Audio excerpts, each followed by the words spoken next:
On quitte enfin le Sénégal. Alors en vrai je dis enfin, mais on a passé un super bon moment, on a passé plus de 3 mois au Sénégal et là plus d'une semaine au garage. C'était pas du tout prévu, mais au final on s'est régalé, enfin, on a fait des super belles rencontres.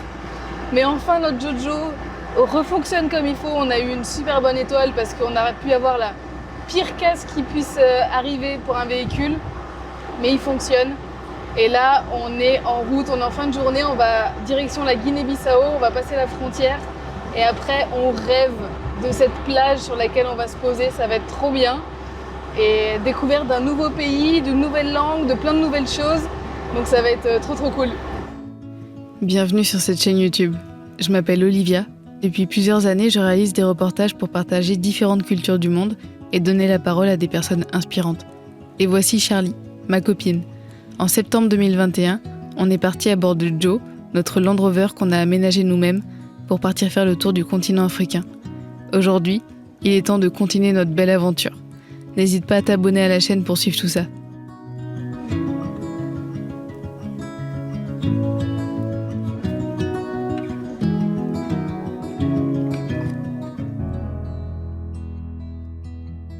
La frontière entre le Sénégal et la Guinée-Bissau est assez simple à passer. On a dû faire notre visa avant d'y arriver, au consulat de Guinée à Ziguinchor. 25 000 francs CFA pour un mois de visa, soit environ 38 €. Pour sortir du Sénégal, rien de bien compliqué, ils tamponnent nos passeports et les documents de la voiture. Pour rentrer en Guinée-Bissau, il faut se faire tamponner à la date d'entrée le visa qu'on avait déjà, payer une taxe routière de 15 € pour un mois et l'autorisation d'importation temporaire du véhicule, 4 € pour 15 jours à renouveler. Je vous partagerai toutes les infos en détail sur mon blog, comme je le fais depuis le début du voyage. Quelques mots quand même sur la Guinée-Bissau. Le pays se situe ici, en Afrique de l'Ouest. Petit par sa taille, il compte moins de 2 millions d'habitants, dont la plupart se trouvent à la capitale, Bissau. Bien qu'étant le 6e producteur mondial de cajou, le pays se classe dans les plus pauvres du monde, avec une majorité de personnes vivant avec moins de 1 $ par jour. On va tenter d'en savoir plus et de découvrir le quotidien des habitants comme on le fait à chaque nouveau pays. Pour commencer notre découverte de la Guinée-Bissau, on va en direction de l'ouest pour espérer atteindre une superbe plage et s'y poser quelques jours.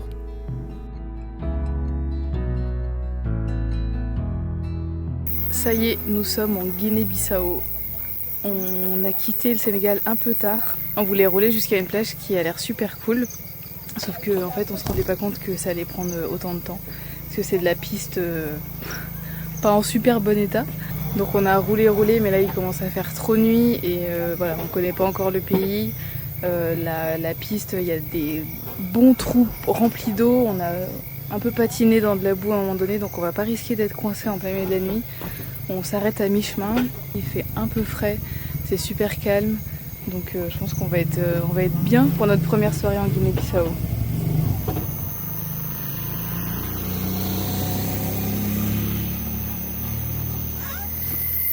Qu'est-ce que tu nous as préparé, Maïté? Chou carotte. Je crois que t'avais déjà fait une vidéo où ça apparaissait, parce que les gens ils vont se dire ils mangent toujours la même chose. En même temps, on fait toujours ce plat. C'est pas ultra varié, hein. Faut que ça va carotte. quand même. Juste à côté de la Lune, on voit Jupiter. Là, c'est la Lune. Et là, l'étoile qui brille derrière, c'est Jupiter. C'est trop bien ces applis-là. Ça s'appelle carte du ciel. Tu te géolocalises et après tu pointes vers le ciel et tu vois, et c'est exactement ça. Genre là, la Lune, elle est pile en face par rapport à l'application et Jupiter derrière. Ah putain, le pire truc qu'on peut voir avant de s'endormir. Elle est énorme. On n'en a jamais vu une aussi grosse depuis le début. Éclaire-la bien. Oh, quelle horreur! Elle a un cul énorme, quoi. Elle est en Guinée, hein. Non mais c'est un monstre. Elle est énorme.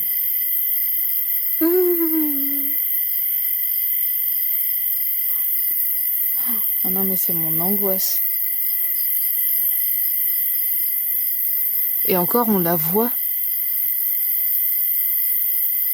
Parce qu'il n'y a pas d'herbe. C'est horrible.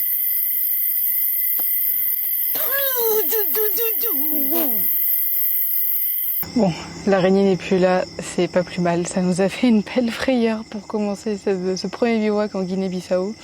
Mais avant qu'on se couche, je prends le temps de vous parler du sponsor de cette vidéo, qui est Philips Éclairage Automobile. Il y a quelques mois, Philips m'a contacté pour me demander si on n'avait pas besoin d'un meilleur éclairage pour le 4x4. C'est une réflexion qu'on s'est beaucoup faite avec Charlie pendant notre première année de voyage, parce qu'on trouvait que nos phares, c'est ceux qui sont d'origine en fait sur le Defender, et on trouve qu'ils sont vraiment pas assez puissants. On trouve que quand on roule de nuit, on évite de le faire au maximum, mais ça nous arrive parfois, et on n'a pas un très bon éclairage. Les routes de base sont pas très bien éclairées, voire pas du tout quand on prend des pistes, et ça peut être dangereux de justement pas avoir une très bonne vision, parce que il peut y avoir plein de choses sur la route, il peut y avoir des gens, il peut y avoir des animaux, il peut y avoir des trous dans les routes, parce que c'est pas forcément en super bon état tout le temps. Vous savez que je suis totalement transparente avec mes partenariats parce que je veux être sincère par rapport à tout ça sur ma chaîne YouTube et que je n'accepte que des partenariats avec des marques qui ont des produits ou des services que j'utiliserai moi-même. Et donc là, c'est clairement le cas, c'est un besoin qu'on a.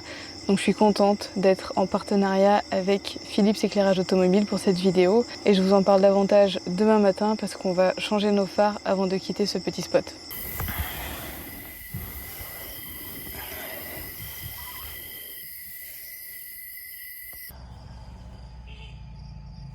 Allez, c'est parti pour remplacer nos phares. C'est déjà, je pense, un exploit qu'on ait réussi à les ramener jusqu'ici alors qu'on avait toutes nos valises. Et on a réussi à ne pas les casser. C'est très très bien. En même temps, ça aurait été un petit peu dommage de les casser. Du coup, pour les caractéristiques de ces phares, rapidement, ce sont des phares LED, donc qui vont remplacer les phares halogènes. Ça a une meilleure durée de vie, une meilleure visibilité, ça n'éblouit pas, donc ça c'est top.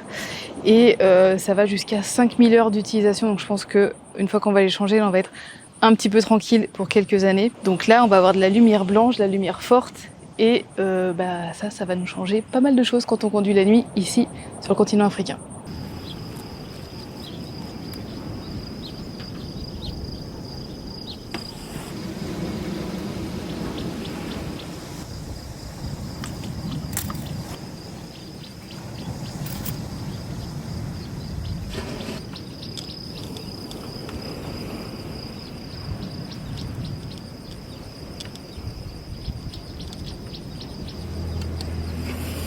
Je vous ferai un retour d'ici quelques semaines, après avoir essayé les phares plusieurs fois.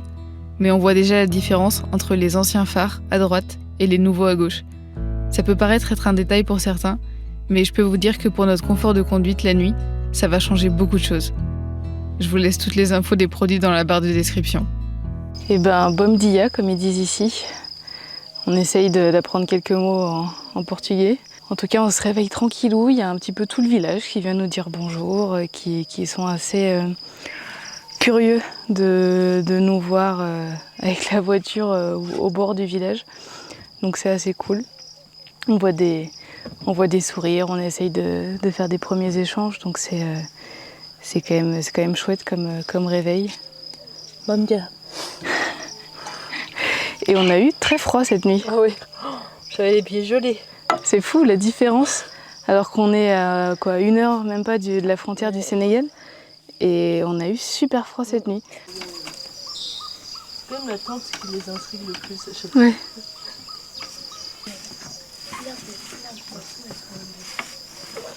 Ici, Guinée-Bissau, il n'y a pas aucun problème. Ah oui. N'importe où vous dormez dans les rues, tant pis. Mais c'est tranquille. C'est tranquille. Ouais. Personne ne peut pas te déranger. Ouais. Olivia. Olivia. Charlie.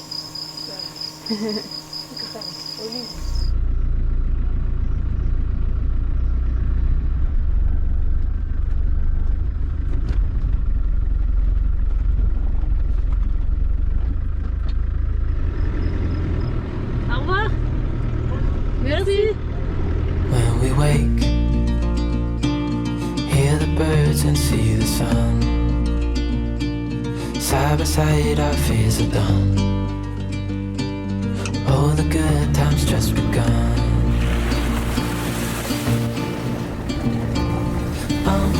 We know what we have, let's hold on tight. Found what we're looking for in life.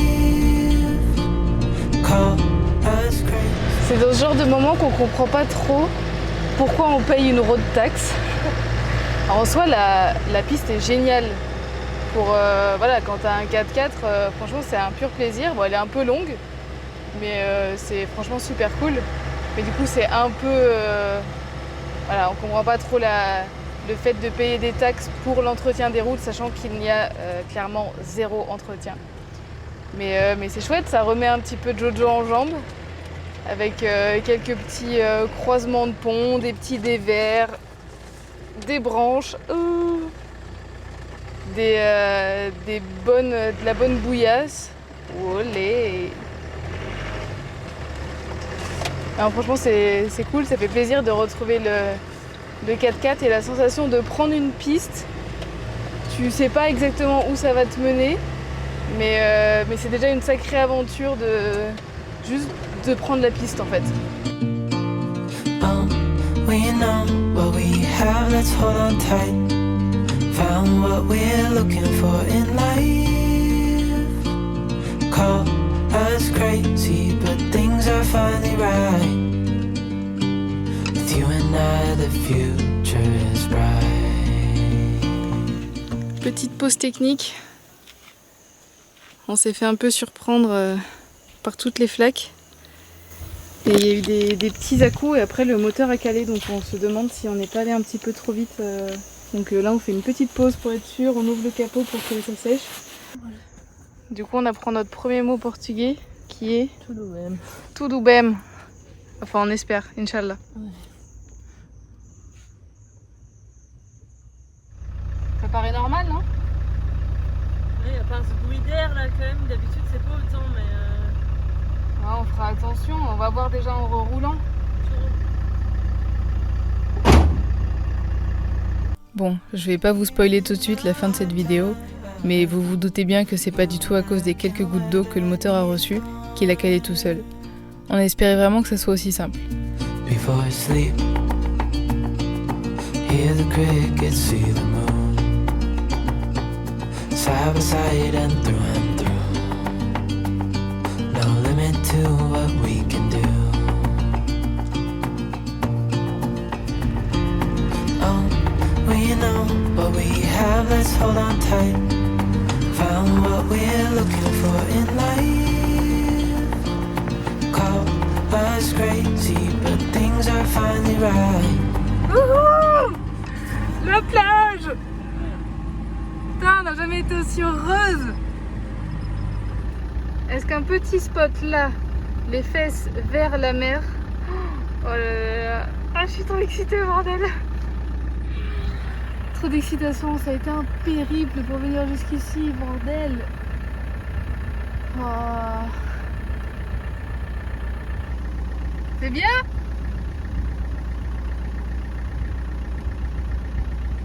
Ce soir on dort ici, ce soir on dort ici. Oh la folie! La maison, la plage et l'eau.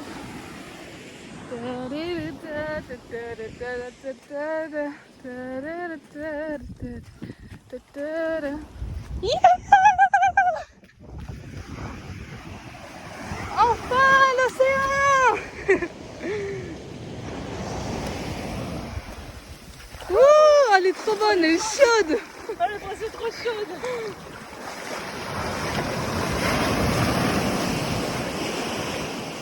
Wow, notre jardin du jour, il est incroyable.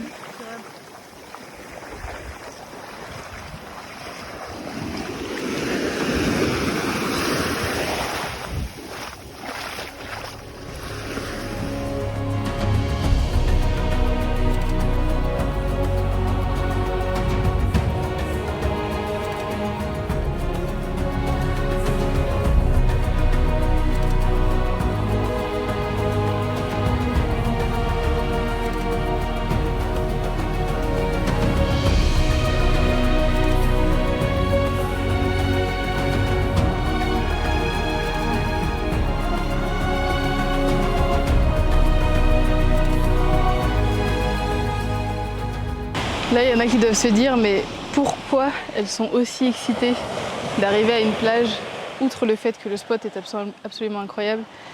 C'est un peu un délivrement, une récompense. C'est tout ce qu'on attend depuis qu'on a quitté la France. Mais ce matin, en plus, après tout ça, donc toute la fatigue, l'attente, la souris, le moteur qui a failli casser, et bah ce matin, quand on a roulé, Joe a eu un problème, donc j'ai filmé. Au début, je pensais que c'était par rapport à l'eau, parce qu'on a pris une flaque quand même assez forte qui a mis vachement d'eau dans le moteur. Et on s'est dit, merde, ça se trouve, ça a grillé un truc. Comme on ne connaît pas encore la conduite dans l'eau, on s'est dit, c'est peut-être ça le problème. Et puis au bout d'une demi-heure, pareil. En fait, le moteur, c'est comme s'il y avait un petit truc qui bloquait parce qu'il roulait bien et puis d'un coup, il avait du mal. Il s'arrêtait, puis en fait, il repartait et puis en fait, on arrivait à démarrer. Enfin, du coup, on ne comprenait pas. Et on a réussi à arriver jusqu'au petit village. Donc le moteur a calé, je sais pas, peut-être 5-6 fois quand même, donc on faisait gaffe. En plus, la piste à la fin, c'était une catastrophe. On arrive au village, donc c'est un mini village, il n'y a pas beaucoup de gens et tout. On s'arrête à une boutique, les gars sont super sympas. L'un des gars appelle un mécanicien. Le gars fait rouler Joe un petit peu et là il dit mais je pense que c'est le filtre à gasoil.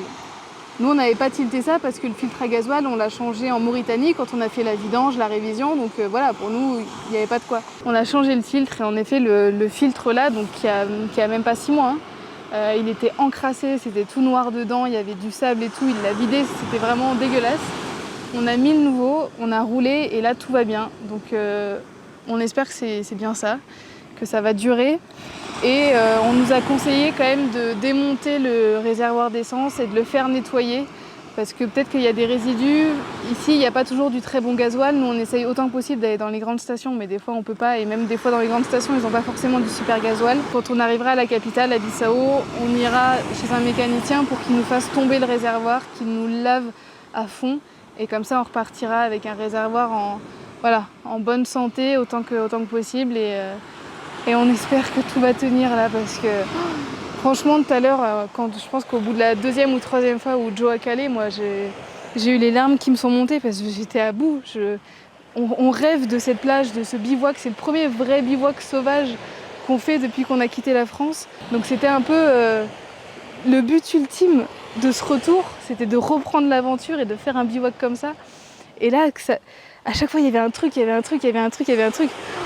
Moi là tout à l'heure mais j'en pouvais plus. Et du coup, voilà pourquoi l'excitation énorme de se retrouver là, d'avoir notre maison juste derrière, une plage incroyablement belle et l'océan, je pense qu'il va y avoir un super coucher de soleil.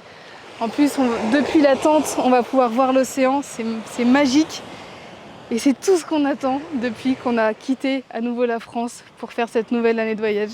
Donc voilà le pourquoi du comment de cette excitation de fou. Est-ce que c'est pas le luxe de quitter sa maison là, traverser son jardin et aller dans sa piscine privée? S'il vous plaît madame, en Guinée-Bissau. Tout doubem.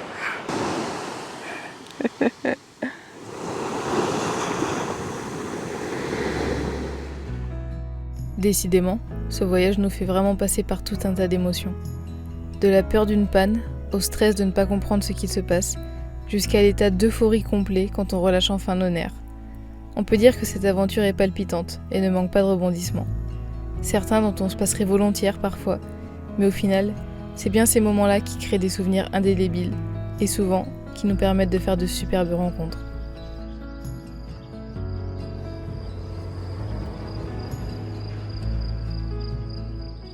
On se réveille au bord de la plage. Il fait beau, il fait bon. On a notre petite maison là. On a encore malheureusement un petit souci avec Jojo, c'est pas tout terminé.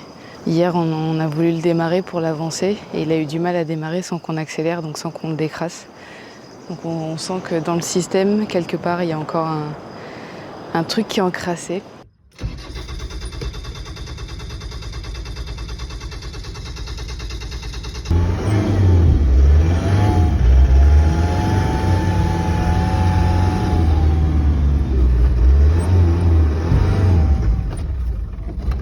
Même en accélérant là, en restant en première, ça l'a fait.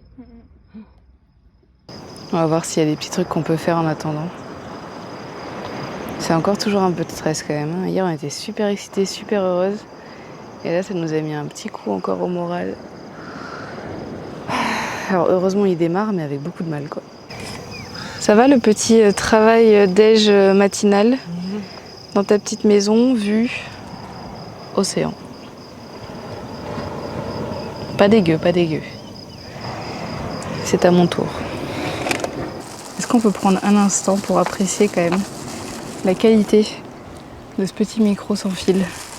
C'est un micro-cravate sans fil. J'ai investi là-dedans cet été. C'est pas donné quand même, hein, c'est 200 balles. Un peu plus. Mais au moins, je peux faire des vidéos avec un super bon son, sans parler fort, sans me soucier du vent. Et bah ça va être long cette histoire, c'est moi qui vous le dis. Hein. Si vous trouvez une meuf échouée sur une plage, Avec des noix sous un tas de coques de noix, c'est probablement ma personne.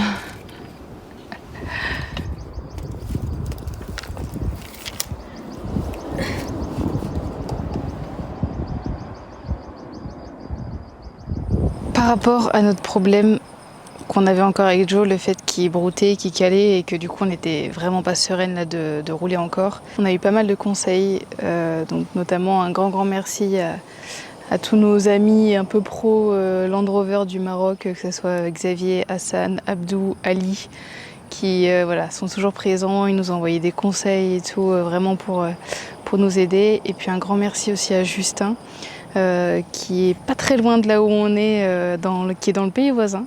On va sûrement se croiser et se rattraper dans quelques centaines de kilomètres, ça serait super cool en tout cas. Et qui a pris vraiment le temps de nous donner des conseils, de discuter avec nous d'un point de vue mécanique, parce que voilà, on était quand même un peu stressés qu'il y a encore ce problème. Donc là, ça ressemblerait vraiment beaucoup à un système en fait d'injection qui est encrassé, que ce soit du réservoir jusqu'au filtre gasoil, la pompe à injection, peut-être même les injecteurs. Il y a un truc qui est encrassé parce que ça marche une fois sur deux. Quand on accélère, ça dépote, donc ça arrive à marcher. Pour tester ça, il fallait que je passe sous le 4x4, que je dévisse le réservoir pour récolter un petit échantillon de gasoil dans le réservoir et voir s'il y a des résidus, s'il y a de la merde, s'il y a de la boue, s'il y a du sable, si c'est cata. Et si c'est dégueu, bah clairement c'est sûr que c'est ça. C'est le boulon juste là qu'il faut que je dévisse légèrement pour voir l'intérieur. Non, ça doit être du 19, voire du 20, je sais pas. C'est vraiment n'importe quoi. Oui, c'est bon. Oh, eh bah putain, ça fait longtemps qu'il a pas été vidangé ce bordel.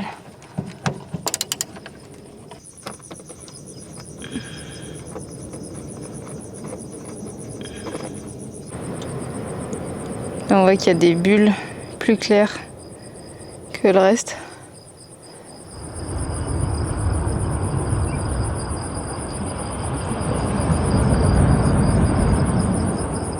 Bon, confirmation de Justin, c'est bien de l'eau que j'ai récupérée là dans le réservoir. Ce qui expliquerait pourquoi ça bug, parce que clairement un 4x4 n'est pas censé rouler à l'eau. Ça serait bien, ça serait vraiment bien.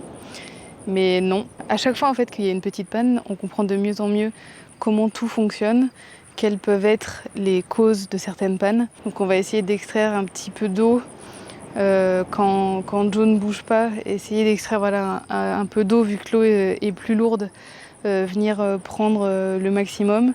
On a un jerrycan de 20 litres de bon gasoil donc qu'on pourra réinjecter et que ça nous tienne jusqu'à Bissau. En attendant, on va quand même continuer de profiter de notre petit paradis là. Parce que franchement, on est vraiment trop bien. On n'a pas vu une seule personne de la journée. On a l'eau pour nous juste derrière. Le soleil qui va encore bientôt se coucher. Et notre petite maison qui est là.